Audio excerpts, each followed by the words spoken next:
If you know that you need to be networking to advance your career, which if you listen to me at all, you do know this, but you just can't get started. You're either in denial that it's really that important, or it's the last thing on your priority list, so it just keeps getting moved down, or you simply don't know how to start. This video is for you. I am going to give you permission to do 3 things that are going to make networking so much easier and not so cringe. Okay, here we go. Permission number 1. You have permission to reach out to people who are already in your circle. You do not have to start with strangers. Why make this harder on yourself? The people who are already in your circle, not your inner circle, but maybe 1 or 2 rings out from that, are going to be a fantastic resource for you. So these would be people who you've worked with in the past, prior colleagues who have left to go to another company. Think about the folks you really admired and you were sad when you heard that they were leaving. Those are your people. Think about suppliers that you've worked with or consultants that you've worked with. If you've ever had just a real spark with someone that you worked with and you were like, I could hang out with them. Like, this is a person that I have a lot in common with. Those are your people. Those are the easy people. Okay, so think of those suppliers, consultants, um, customers, prior customers, right? Like, if it's not appropriate, don't start networking with those folks and asking them how to do your job better and how to get a promotion and things like that. But prior bosses, prior team members, maybe someone that you hired in the past that did really well on your team and then moved on, and now they're a couple steps removed. Maybe they're at a different company, preferably at a different company. These are folks that you should start with. Also, not in the current work circuit, but your personal network. Think of the folks who are, if you're a parent, maybe they're parents of your kids' friends, right? They're just people that you've seen and had interactions with through your social life. If you're not a parent, maybe they're some of your siblings, friends, and colleagues. Maybe they're people that you currently go to church with or have been in an organization with in the past. Maybe it's just someone you met at a conference and you're thinking, gosh, I'd love to reconnect with them.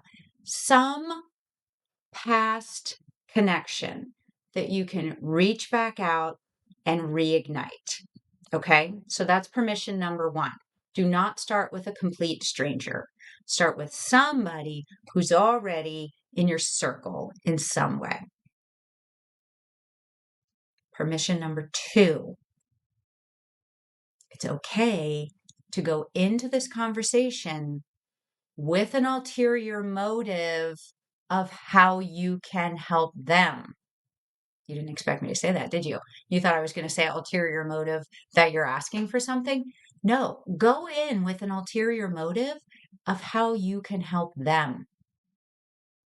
Okay, for instance, in my age, my peers have kids who are in high school and college and even graduating college and getting their first jobs.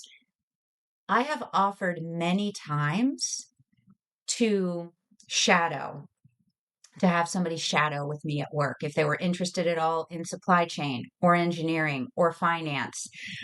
I have offered, if their kid is interested or thinks they might be, how can I help?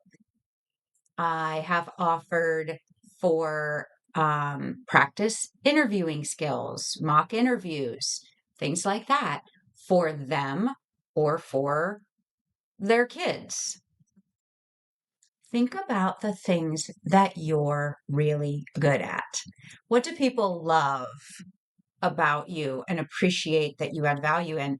That's the stuff that you want to offer up. offer more of.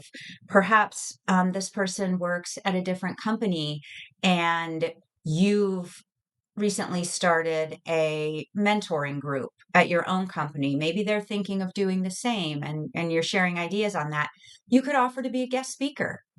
You could offer to come in live or via Zoom or whatever and share your learnings on giving and receiving feedback, or share your learnings on innovation and what makes it stick, things like that. Whatever you're good at, offer to share that with their work, with their network, with their children, whatever the case might be. Okay, it doesn't have to be work. It could be a great book that you've just read.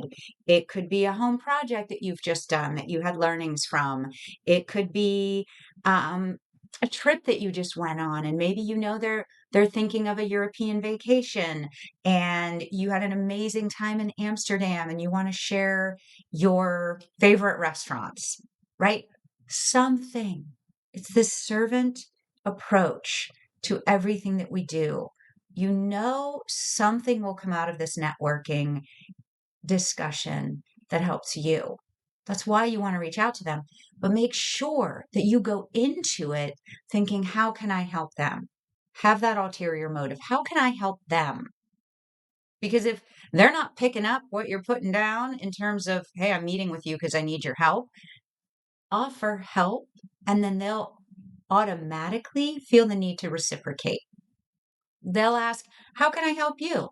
Which leads me to permission number 3, is to explicitly ask for them to give you another name. Don't ever leave a networking conversation without asking the person, all right, who else? Who else that do you think I just absolutely need to meet? And would it be okay if I told them that you suggested that we chat? They're gonna think about if somebody asked you this question today. They asked you this question. Who in your network do I absolutely need to meet? I mean, I can think of 3 people right now in my network that are just really cool, so connected, so knowledgeable, have great experiences and things that anyone can learn from. And so I would absolutely want to connect them with my friend and say, hey, are you okay if I introduce you to someone new? Right? Like they're going to think about, what did I just learn about you today? And what do I know about the people in my network? And oh, you offered that you'd share some tips from setting up your women's networking group. Sally over at General Mills is doing the same thing. She'd be a great connection for you. I love it. You should meet Sally. And then you're automatically building your network exponentially as you meet with more and more people. Every person you meet with gives you one more name. You keep doing this and it just grows and grows. Get started, because until you're building that network, you're letting tons of opportunities slip by.